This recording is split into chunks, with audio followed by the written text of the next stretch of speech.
careers in California, but how are we supposed to know which is the right career for us? If we're to spend 40 to 50 hours a week, over 10,000 hours a year, we're going to want to choose a career that we're best at, one that we love. And with the average American changing their jobs up to 7 times during their lifetime, finding the right career as soon as possible will contribute to better health and help you live a richer and fuller life. The right career is out there waiting for you, and I'm going to help you find it. I'm Freddy Cochran. Welcome to California Careers. Welcome to another edition of California Careers. I'm Freddy Cochran, your host. We're in Manhattan Beach, California today, outside Manhattan Beach Dental Center, going inside to learn a very cool career, how to become a dentist. Going inside to meet with Dr. James Klein, who's been a licensed dentist for 40 years in the state of California. He's going to show us what it takes to become a licensed California dentist. Let's go check it out. Tell us, what exactly is a dentist? A dentist is a professional who takes care of your teeth and the health of your mouth as it relates to your overall health. Okay.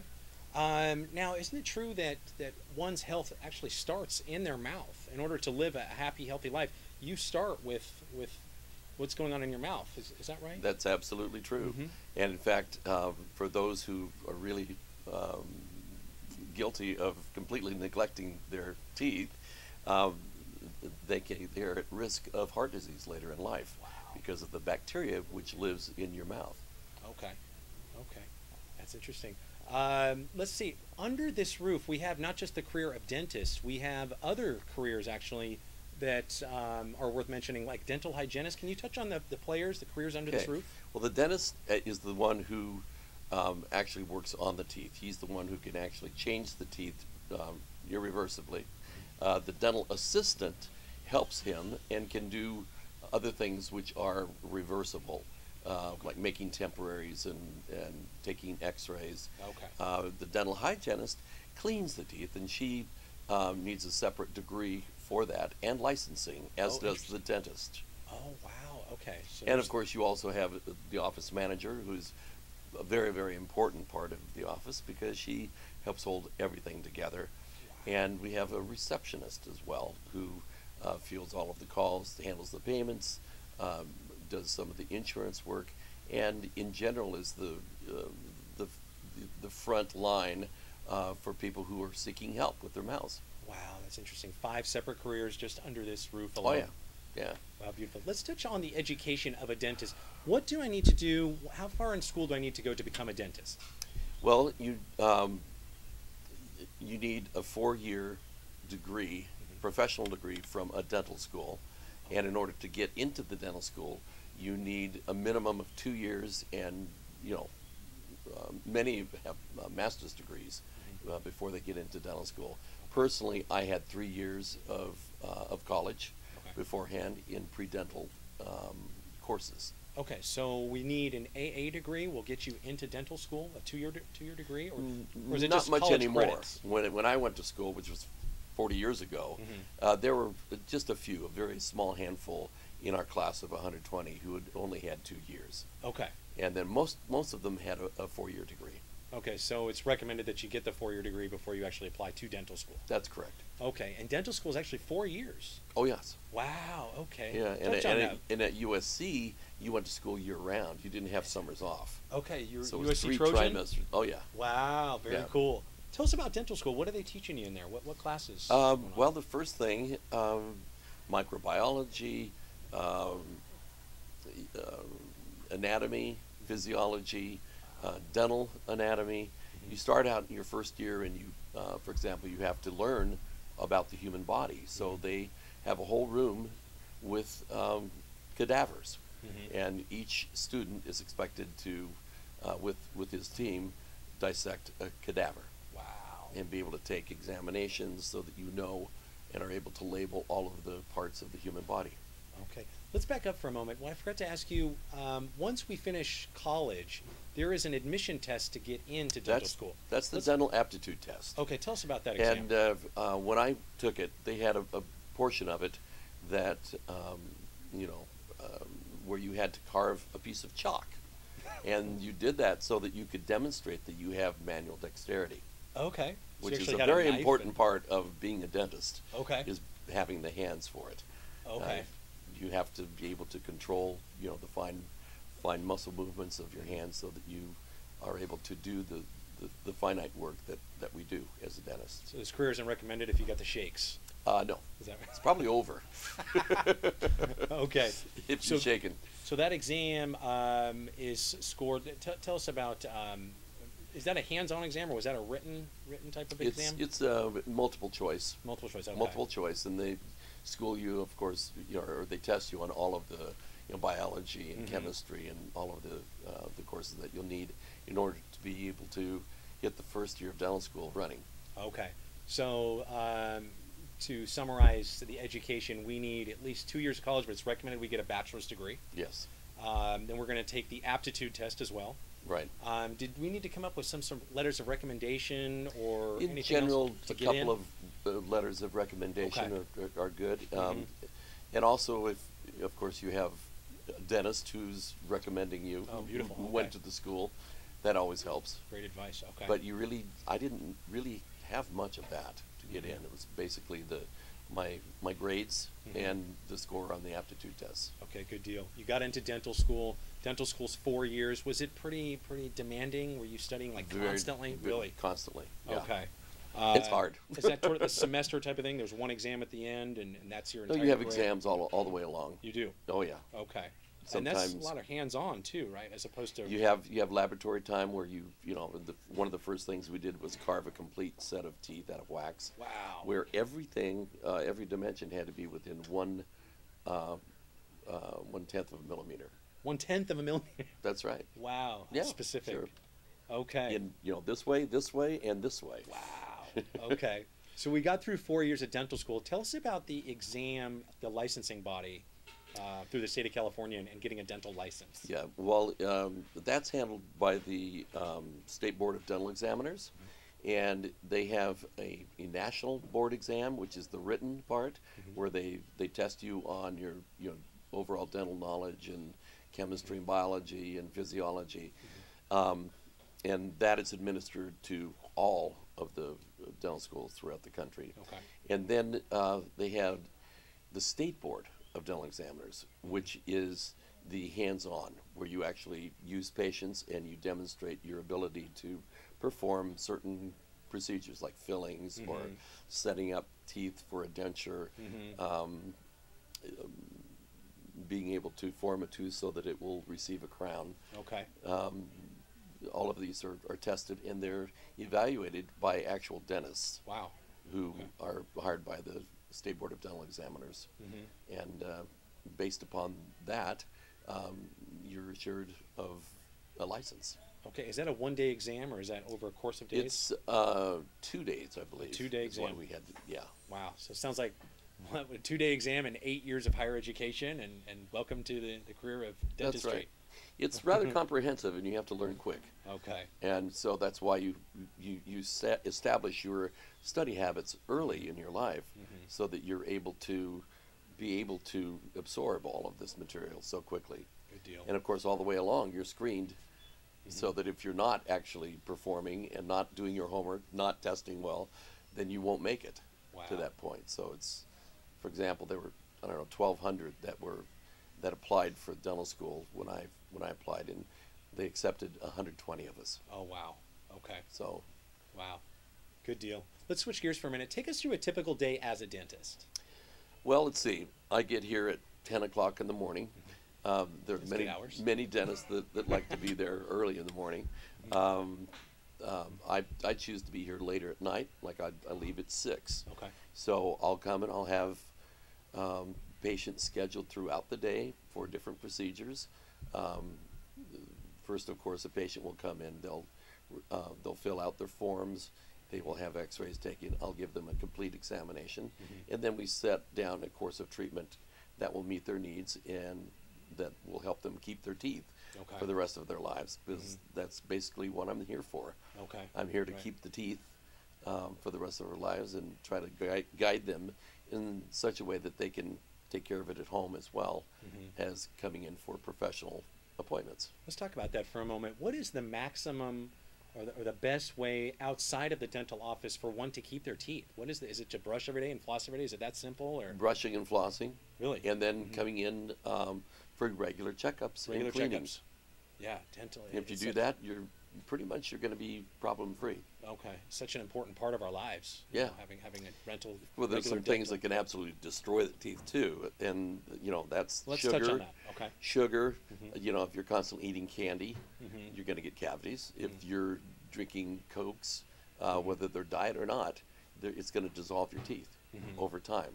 Okay. And carbonic acid is really, really bad for your teeth. It will destroy your teeth. Okay. So I'll see, for example, if I see 17, 18-year-olds who have a horrible diet, who are drinking a lot of Cokes, who constantly have gum or candy in their mouth, they'll usually have decay, a lot Wow. of decay in their mouth. Okay. And those are the ones that end up with dentures later in life or implants. If they don't get the message and and follow it. Wow, that's Yeah. interesting. Still on a typical day, so let's We break for lunch in the middle, but throughout the day I'm doing different procedures. I'll have, depending upon who the patient is and what we're doing, I'll either be making them a denture, or I'll be doing fillings for them, or I'll be doing crown preparation or cementation of a crown, or extracting. It's all written down beforehand, but whenever the patient comes, no matter what that procedure is, I'm trained to know just what to do in that procedure. So okay. I'm not really thrown for a loop. You are doing extractions under this roof. When does it transfer from dentist to oral surgeon? What situation is that? When they're mostly covered by bone, Okay. I would say, and those when you have to actually do surgery on them, where you have to remove a lot of bone. Okay. Then I'll send it out. Okay. For that. And they're actually medical doctors. You're a No, doctor. they're not. They're No. not. Okay. Some are. Okay. Some are. There's one whom I refer to, and he is also a medical doctor. Okay. Okay.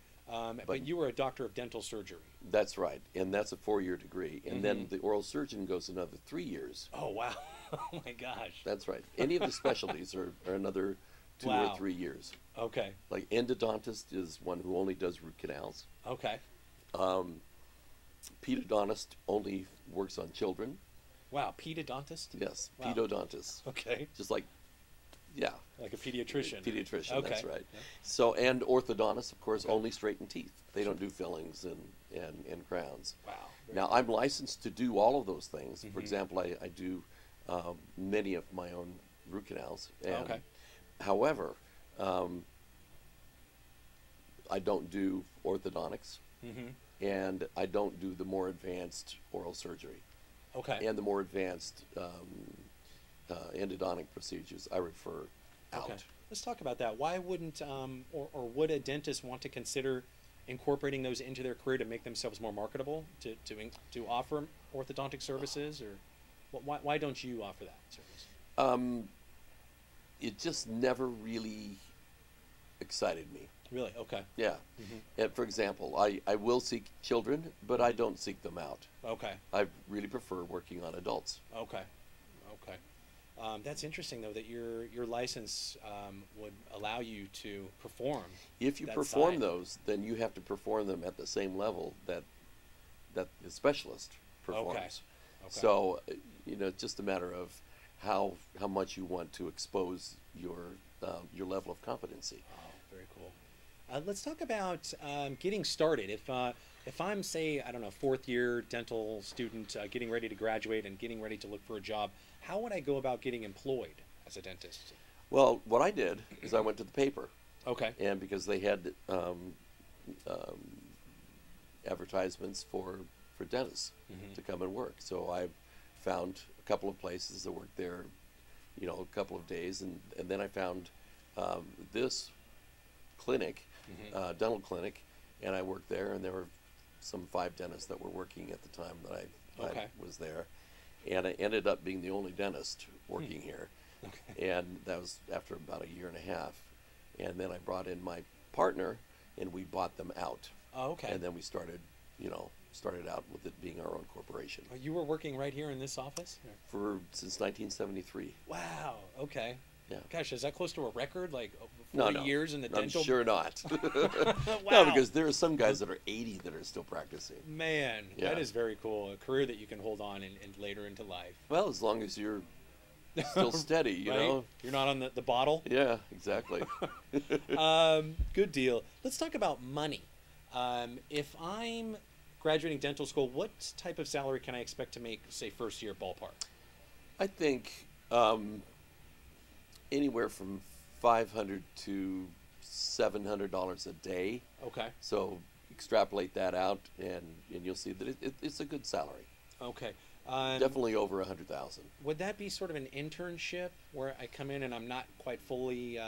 No, you're supposed to hit the ground running. Really? Okay. Oh yeah, that's why they call it practice. Okay.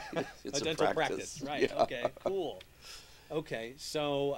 But of course, you know, you have all, you know, varying levels of competency, and Mm-hmm. you know, in those, and definitely by seeing more patients, you learn more, you know, in the practical world. Sure. And your speed then, you know, picks up. Would you recommend, if I'm new, to say come to work for a dentist with experience like yourself, as opposed to opening up my own shingle and opening up my own office? I would definitely would. Yeah. To Because learn. there are a lot of different things that you won't know about unless you're actually there. Because there's the aspect of practice management, you know, and you know, adapting different policies of, you know, payments and accepting insurances or not accepting them. There's a lot to it. Is there are there dental offices that are like corporations that are like a firm of dentists where I can go be employed and make a salary with benefits and goodies There like that? are, I think, California Dental or Western Dental is one of those. I'm just, you know, I'm not up on those right now, but it's definitely out there. Okay. Usually, though, a dentist is self-employed and he has to pay his own insurance, and usually we help get dental or medical insurance for our employees. Okay. Let's talk about the pros and cons of this career. What do you love about being a dentist? I like the work. I like working with my hands. I like the social aspect a lot. I like having people that I've known for years and years come in, and taking care of them. I like meeting people for the first time. Yeah. You know, because it's kind of it's kind of a neat thing to have people trust you, and because that's really what. Yeah, with a big is knife going in to their be- mouth, it's like That's what's going to carry you through, is that people trust that you're not that. For example, if it's hurting them and they say, "Hey, it's hurting," that you'll stop and you'll give them more anesthetic. okay. For example, I mean that's one of the big things that I'll hear is that a patient will go, "Wait a minute, stop! You know, I told that dentist to stop and he didn't stop and it was excruciating." And I mean the stories go on and on and on. But mainly, you have to be kind. You have to like people, and you have to try to do the right thing for them, and don't be concerned so much about the money part, Okay. right? Because those that do that are very unhappy dentists. Okay. That's interesting. I like that you mentioned that the social element. There is a big social element of being a dentist. You've got to interact with these guys, make That's them feel right. comfortable, Yeah, right? So you That's better right. enjoy meeting people, like you said. Very cool. yeah. I like that. You're making their lives healthier and happier by contributing to better health. Right. Very cool stuff. What is not so cool about this career? What is sort of a con, or if anything, about being a dentist? Oh, let's see. Well, there are ups and downs. For example, you know, the economy.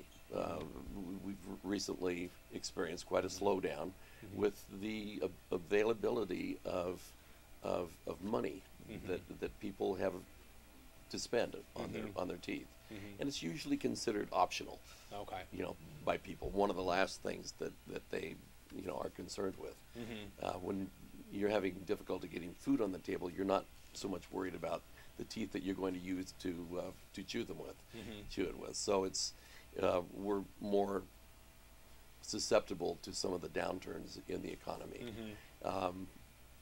People many times will make appointments and then not show for the appointments. Ah. And You charge them for that? Give them no, give 'em a I don't. dinger. $50. I don't. No? No, Okay. because it's not worth the pain. bad will. Right. From Kind of it. creates a You bad... just have to sort of go, okay, got to wear the white hat all the time, Oh, wow. and that's Okay. it. And sometimes you have to do extra work for them, and you're not compensated for that. Some people require more of holding their hand or TLC. doing what it takes, and that's you just have to go. You know what? This is my job, and if I have to redo something, it's my job. And as long as you can give up that resistance to doing something that's the right thing to do, and you're really dedicated to doing the right thing for the patient, then you're going to feel good about yourself, and you're going to sleep well at night. Good deal. How would you respond to a person that's scared of the dentist that won't come in? I'm not going to the dentist. They hurt you. How does a dentist? Well, first of all, if they don't come in, I don't see them. You right? know? But the stigma of I do it all the. How does with a dentist deal with every that? new patient. You just have to reassure them that you're going to listen to them, that you're going to try your very best not to hurt them, and also we have laughing gas. Oh, okay. Drugs. So that's one thing you can do Yes. for them.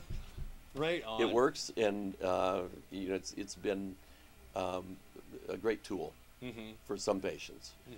It used in the 70s, almost everybody had it. Nowadays, very few people ask for gas, but if they want it, I give it, and I don't even charge for it, just Well, because that's it's easier. It's easier for me to work on a patient who is happy, Right. Okay. even if it's induced with with gas. It's still, I'd rather have them happy and sedate. Is there ever a concern over someone's hygiene? I mean, you're so intimately involved with the patient, maybe with breath or with something. I wear a mask when it's ever uncomfortable. I wear a mask. Okay. A few times I've been grossed out. What happened? It was just like, wow. Well, it's just Dude. I don't So know if give you've me done a lot of dating out there, but not everybody has the freshest of breath.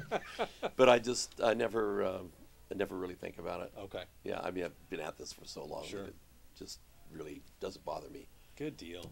We always end with a funny story of some kind. Can you tell us something that funny that happened during your career as a dentist? Yeah, I'd see. I had, I used to offer my services on Saturdays, right? And I would be here on Saturday morning, 9 o'clock or even earlier, right? And these were for the patients who just absolutely could not come in any other time because they're busy at work and they're busy here. Yeah. And after doing this for about 4 months, I realized those that won't come in during the week aren't going to show up on Saturday either, because I would have a whole full schedule and maybe 1 or 2 people would show up out of 12 that were supposed to come, because if it's a nice day, it's the dentist. Right. That's probably the hardest thing, is that you realize that where you stand, if you put your shingle out there for Saturday appointments, you'll see just how important you are. Okay, so you don't work on Saturdays, is that right? Not anymore, no. Okay, interesting. Okay. Do you have any advice for young people on this career? If you want to be a dentist, enjoy people and do your homework. Test well and make academics a real drive for you very early in your life, because it's going to propel you through, and that's what you're going to need to do. That's it. There you have it, how to become a dentist. Dr. Klein, thank you for joining us Thank today. you, Freddie. Well, there you have it, how to become a licensed dentist in the state of California. I want to thank Dr. James Klein for participating in this edition of California Careers. If you have any questions about this career or any other career, please visit our website at internetworktvcorp.com. I'm Freddy Cochran, your host. Take care.